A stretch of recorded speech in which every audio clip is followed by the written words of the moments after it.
नमस्कार, मैं Gopal Tiwari, project sir हो रही। आप सभी लोगों का अपने यूट्यूब चैनल तिवारी प्रोजेक्ट में हार्दिक स्वागत करता हूं। इस प्रोजेक्ट को देखिए आप लोग, ये है स्टेप डाउन ट्रांसफार्मर। जी हाँ, स्टेप डाउन ट्रांसफार्मर का मतलब होता है ज़्यादा पावर से कम पावर में बदलना। अब आप लोग पूछिए ऐसा क्यों होता है कि ज़्यादा वोल्टेज आ रहे हों उसको कम में ये कैसे बदलता है। तो समझिए, ये जो आप रेड कलर की जो लाइन देख रहे हैं ये प्राइमरी है।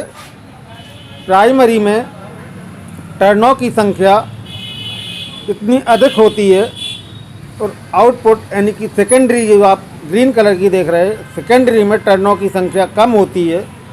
किसी भी ट्रांसफार्मर में यदि प्राइमरी में टर्नों की संख्या, चक्रों की संख्या अधिक हो, सेकेंडरी कॉइल में टर्नों की संख्या यानी चक्रों की संख्या कम हो, तो प्राइमरी में अगर हम 200 वोल्टेज का करंट डालेंगे तो सेकेंडरी में जितने टर्न होंगे उसी हिसाब से आपको करंट प्राप्त होगा।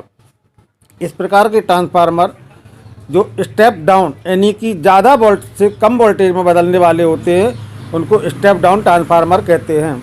स्टेप डाउन ट्रांसफार्मर का अधिकांश प्रयोग हमारे डेक, स्टीरियो, आपका एलिमिनेटर, मोबाइल चार्जर यानी कि जहाँ पर 220 वोल्ट को 5 वोल्ट, 12 वोल्ट, 24 वोल्ट में बदला जाता, वहाँ पर स्टेप डाउन ट्रांसफार्मर का प्रयोग किया जाता है। अच्छी तरह से आप लोग समझ लीजिए कि जहाँ पर ज़्यादा वोल्टेज को कम वोल्टेज में बदला जाता वहाँ पर स्टेप डाउन ट्रांसफार्मर प्रयोग किया जाता है, और जहाँ पर कम पावर को अधिक पावर में बदला जाता वहाँ पर स्टेप अप ट्रांसफार्मर का प्रयोग किया जाता है। ऐसे ट्रांसफार्मर जो मेन स्टेबलाइजर में लगाए जाते हैं, पावर स्टेबलाइजरों में लगाए जाते हैं, वहाँ पर स्टेप अप ट्रांसफार्मर का प्रयोग किया जाता है। अधिकांश देखा गया हो जहाँ पर पावर की समस्या आती है वहाँ पर आपके स्टेप अप ट्रांसफार्मर का प्रयोग करते हैं।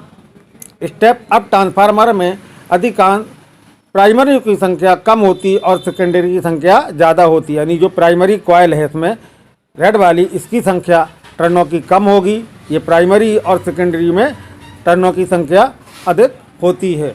अब आप लोग इस चीज़ को समझ लीजिए अच्छी तरह से कि ऐसा क्यों होता है कि प्राइमरी में 200 वोल्ट दिए जाते हैं और सेकेंडरी में वोल्टेज कम मिलते हैं। आप समझ लीजिए, प्राइमरी में टर्नों की संख्या अधिक होने के कारण जो एसी करंट है वो करंट तेज़ी के साथ इस कॉइल में राउंड लेता है, घूमता है, और यहाँ पर एक ईएमएफ जनरेट होता है, इलेक्ट्रोमोटिव फोर्स जनरेट होता है। ये इलेक्ट्रोमोटिव फोर्स आपका विद्युत वाहक बल के द्वारा सेकेंडरी में करंट को ट्रांसफ़र कर देता है, तभी इसको हम ट्रांसफार्मर कहते हैं। जबकि प्राइमरी और सेकेंडरी के बीच में कोई आपस में संबंध नहीं होता है। यदि हम इसको मेन लाइन में लगा दें और इन वाले तारों को अगर हम हाथ से टच भी कर लें तो हमें करंट नहीं लगेगा। सिर्फ एक मैग्नेट फील्ड का करंट यहाँ पर प्राप्त होता है, क्योंकि ये क्या करता है, ईएमएफ के द्वारा, इलेक्ट्रोमोटिव फोर्स के द्वारा ये क्या करता है, विद्युत वाहक बल के करंट को प्राइमरी से सेकेंडरी में भेज देता है, ट्रांसफ़र कर देता है, तो हम इसको ट्रांसफार्मर कहते हैं। अब इस वाले ट्रांसफार्मर में हमने 0-12 ट्रांसफार्मर का प्रयोग किया गया है।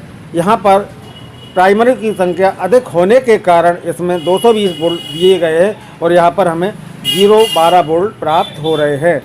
इन 0-12 वोल्ट को यदि हम डायोड के द्वारा, एक कैपेसिटर के द्वारा फ़िल्टर कर देंगे तो हमें करंट डीसी प्राप्त हो जाएगा। जब तक हम डायोड और डीसी कंडेंसर नहीं लगाएंगे तो इसमें मिलने वाला करंट एसी होगा। इसमें एलईडी को हम उल्टा सीधा कैसा भी लगा दें तो वो जलने लगेगी। अब ये देखिए आप लोग, इसमें 12 वोल्ट का करंट यहाँ पर मिल रहा है और ये स्टेप आपकी जलेगी।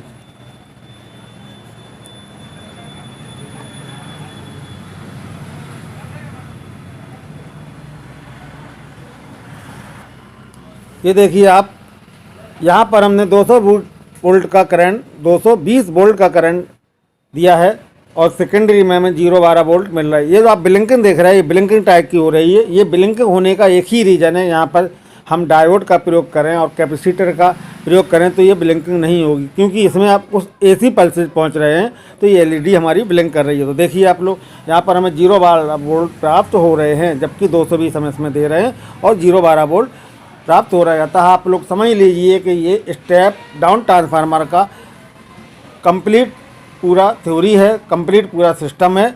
आप लोग इस थ्योरी को समझ लीजिए और थ्योरी को अपने प्रैक्टिकल में आप लिखिए, प्रैक्टिकल को आप तैयार करिए। नमस्कार।